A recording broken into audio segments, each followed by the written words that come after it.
इतिहास इस बात का गवाह है कि जिसकी बराबरी नहीं की जा सकती दोस्तों, उसकी बदनामी शुरू कर दी जाती है। नमस्कार दोस्तों, मैं एस्ट्रोलॉजर वासुदेव मिश्रा आपका अपने चैनल में हार्दिक अभिनंदन करता हूं। दोस्तों, आज का यह ज्योतिष का कार्यक्रम आप लोगों के लिए यानी कि मिथुन राशि वालों के लिए बेहद ही ज़्यादा महत्वपूर्ण और विशेष रहने वाला है।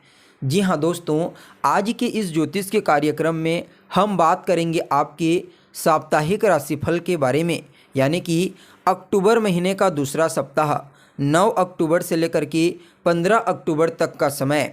यह जो 7 दिन है आप लोगों के लिए कैसा रहेगा, इन 7 दिनों में आपके जीवन में किस प्रकार के बड़े परिवर्तन आपको देखने को मिल सकते हैं, नवग्रह मिल करके आपको क्या फलाफल देने में सक्षम रहेंगी, हर एक जानकारी स्पष्टता के साथ आपको बताएंगे। इसलिए दोस्तों, अगर आप भी एक मिथुन राशि के जातक हैं तो इस वीडियो को बिना मिस किए अंत तक देखिए, ताकि आपको इस अक्टूबर महीने के दूसरे सप्ताह की साप्ताहिक राशिफल की जानकारी बिल्कुल सटीकता से समझ में आ जाए। वहीं दोस्तों, अगर अभी तक आपने हमारे इस चैनल को सब्सक्राइब नहीं किया है तो अभी चैनल को सब्सक्राइब कर लीजिए।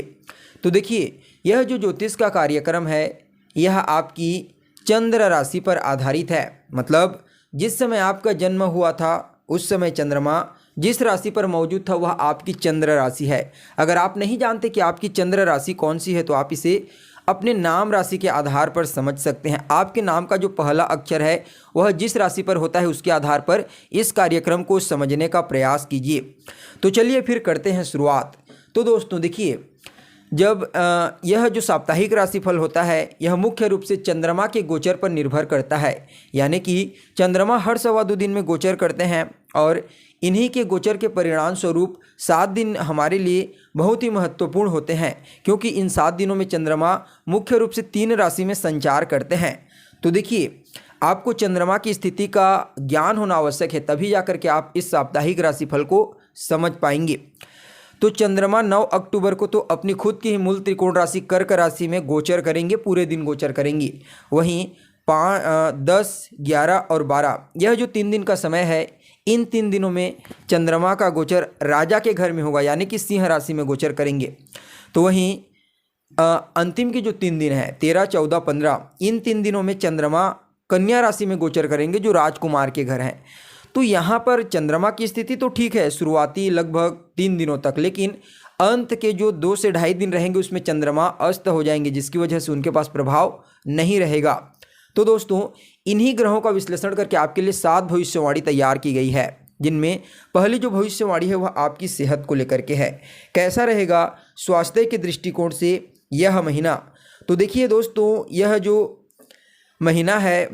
जो सप्ताह है दूसरा सप्ताह अक्टूबर का, यह आप लोगों के लिए स्वास्थ्य की दृष्टिकोण से अच्छा रहेगा। क्योंकि बुध देव जो है वह अपनी उच्च राशि में पूरे सप्ताह गोचर करेंगी, वह आपके लग्न भाव के अधिपति बनते हैं।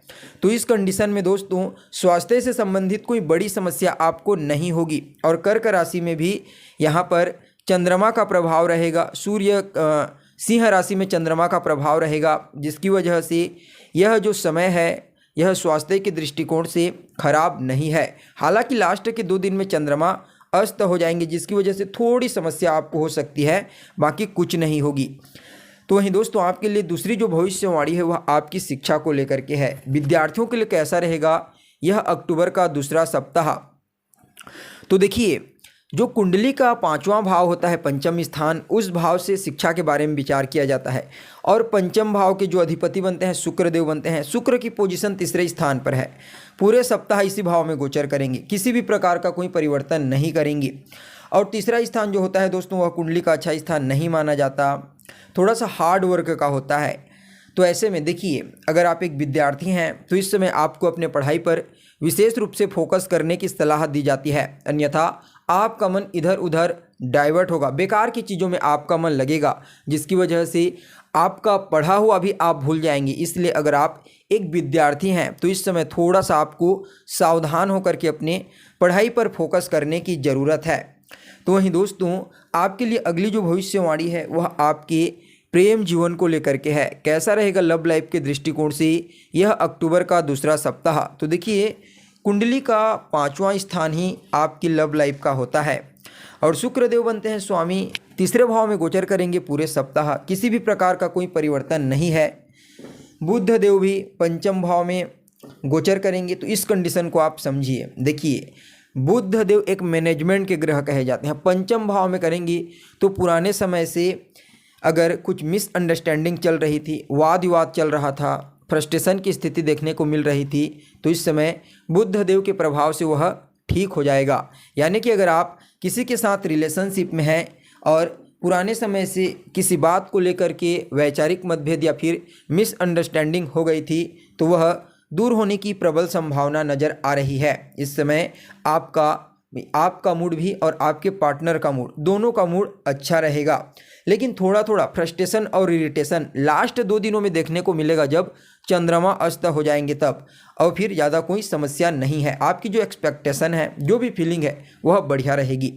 तो ही दोस्तों, आपके लिए जो अगली भविष्यवाणी है चौथे नंबर की, वह आपकी वैवाहिक जीवन को लेकर के है, मैरिड लाइफ को लेकर के। कैसा रहेगा आपके मैरिड लाइफ के दृष्टिकोण से अक्टूबर महीने का दूसरा सप्ताह। तो देखिए, कुंडली का जो 7वां हाउस होता है, यह आपकी मैरिड लाइफ का होता है, वैवाहिक जीवन का। देवगुरु बृहस्पति बनते हैं स्वामी, 11वां हाउस में गोचर करेंगे। बढ़िया ही तो है, लेकिन यहाँ पर राहु के साथ चांडाल दोष से ग्रसित होकर के गोचर करेंगे। लेकिन अपनी नवम दृष्टि से आपके सप्तम स्थान को दृष्टि गोचर करेंगे, तो यह आपके लिए एक पॉजिटिव पॉइंट है। लेकिन यहाँ पर राहु का भी तो प्रभाव पड़ेगा, जिसकी वजह से कहीं ना कहीं आपके मन में या फिर आपके पार्टनर के मन में भ्रम की स्थिति उत्पन्न हो सकती है, मिसअंडरस्टैंडिंग क्रिएट हो सकती है। और इसका कारण है चांडाल योग, जो 30 अक्टूबर तक रहेगा। लेकिन दोस्तों, यहाँ पर देवगुरु बृहस्पति सप्तम भाव को दृष्टिगोचर कर रहे हैं, जिसकी वजह से चाहे जैसी भी समस्या हो, जैसा भी वैचारिक मतभेद हो, वाद विवाद हो, कुछ भी हो, लेकिन आपका रिश्ता टूटेगा बिल्कुल भी नहीं। बॉन्डिंग बहुत मजबूत रहेगी। यानी कि कुल मिलाकर के देखा जाए तो 50 to 60% आपके लिए मैरिड लाइफ के दृष्टिकोण से यह अक्टूबर का दूसरा सप्ताह पॉजिटिव रहने वाला है। तो वहीं दोस्तों, आपके लिए अगली 5वें नंबर की जो भविष्यवाणी है, वह आपके लक से संबंधित है, यानी कि भाग्य से संबंधित। कैसा रहेगा भाग्य के दृष्टिकोण से यह अक्टूबर का दूसरा सप्ताह। तो देखिए, कुंडली का जो 9वां स्थान होता है, वह आपके भाग्य का होता है और 9वां स्थान के मालिक कौन बनते हैं? खुद शनिदेव अपने घर में विराजमान है 9th हाउस में। शनिदेव की स्थिति बहुत अच्छी है, इसका मतलब भाग्य अच्छा है। भाग्य का पूर्ण रूप से इस महीने आपको साथ देखने को मिलेगा, कोई परिवर्तन नहीं है। काफ़ी टाइम से शनिदेव यहीं पर ही गोचर कर रहे हैं और लंबे समय तक इसी भाव में ही गोचर करेंगे। तो ऐसे में दोस्तों, अगर आप कुछ नया करना चाहते हैं, कुछ बड़ा करना चाहते हैं, कुछ खरीदना चाहते हैं या फिर निवेश करना चाहते हैं share market, stock market, mutual fund इत्यादियों में, तो उसके लिए यह समय बढ़िया रहने वाला है। कोई नया बिजनेस करना चाहते हैं तो भी आप कर सकते हैं, आपको विशेष लाभ की प्राप्ति होगी। इसके अलावा पिता के साथ संबंधों में मधुरता आएगी। किसी गुरु का सानिध्य आपको प्राप्त हो सकता है अगर आपकी जन्म कुंडली में देवगुरु बृहस्पति और शनिदेव बलवान अवस्था में पाए गए तो। इसके अलावा दोस्तों देखिए, जो 9वां स्थान होता है, यह आपके धर्म का होता है। तो इस समय धर्म कर्म के कार्यों में आपकी रुचि बढ़ जाएगी। लोगों की मदद करने की भावना आपके अंदर जागृत हो जाएगी और ऐसा करते हैं तो निश्चित रूप से शनिदेव आपके भाग्य को जागृत कर देंगे, क्योंकि उन्हें कर्म का फलदाता कहा जाता है। आप जैसा कर्म करेंगे वैसा ही परिणाम आपको शनिदेव प्रदान कर देते हैं। तो वहीं दोस्तों, आपके लिए अगली 6ठे नंबर की जो भविष्यवाणी है, वह आपके करियर को लेकर के है, कार्य क्षेत्र को लेकर के। किस प्रकार रहेगा यह दूसरा अक्टूबर का महीना? तो अक्टूबर का दूसरा सप्ताह। तो देखिए, जो कुंडली का 10वां स्थान होता है, यह आपके कार्य क्षेत्र का होता है। देवगुरु बृहस्पति बनते हैं स्वामी, राहु के साथ गोचर करेंगे। तो ऐसे में दोस्तों, जो लोग प्राइवेट सेक्टर में कार्य करते हैं उनके लिए उतना अच्छा समय नहीं कहा जा सकता, लेकिन जो लोग सरकारी सेक्टर में कार्य करते हैं, गवर्नमेंट फील्ड में कार्य करते हैं, सरकार से जुड़ करके कार्य करते हैं, उन लोगों को कुछ चीज़ें थोड़ा सा प्राइवेट सेक्टर वालों की तुलना में अच्छा मिलेगा, चाहे वो इंक्रीमेंट हो, वेतन हो या फिर मान सम्मान हो, जो कुछ भी आप, ये तीनों में से एक न एक चीज़ अवश्य प्राइवेट की तुलना में गवर्नमेंट वालों को प्राप्त होने वाली है।